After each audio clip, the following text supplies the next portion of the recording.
திருப்பதி லட்டு. திருப்பதி லட்டுனாலே நம்ம பெருமாளுக்கு சமமாக தான் நம்ம அதை பார்ப்போம்.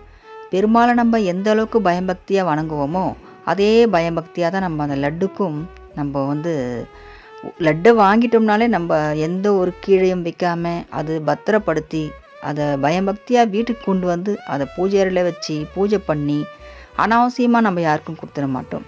யாராருக்கு கொடுக்கணுமோன்னு பார்த்து பார்த்து கொடுத்து அதை அவ்வளோ ஒரு பயபக்தியாக நம்ம மதிப்புக்குரிய ஒரு லட்டாக இருந்துச்சு. இன்னமும் நம்ம அப்படி தான் பார்க்குறோம்.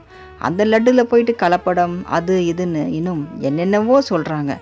அதுக்கெல்லாம் எது உண்மையோ அது நிச்சயமாக வெளியே வரும். கடவுள் ஒரு விஷயத்த பண்ணுறாருன்னா அது காரணம் இல்லாமல் எதுவும் பண்ண மாட்டார். அது இந்த விஷயம் திருப்பதி லட்டுல ஒரு கலப்படம் இருக்கிறதுன்றது அது உண்மையான விஷயமா இல்லை அது பொய்யா என்ன ஏதுன்னு அதை நம்மளுடைய கவனத்துக்கு கொண்டு வருவார். சாட்சாத் அந்த ஏழுமலையானே கொண்டு வருவார்.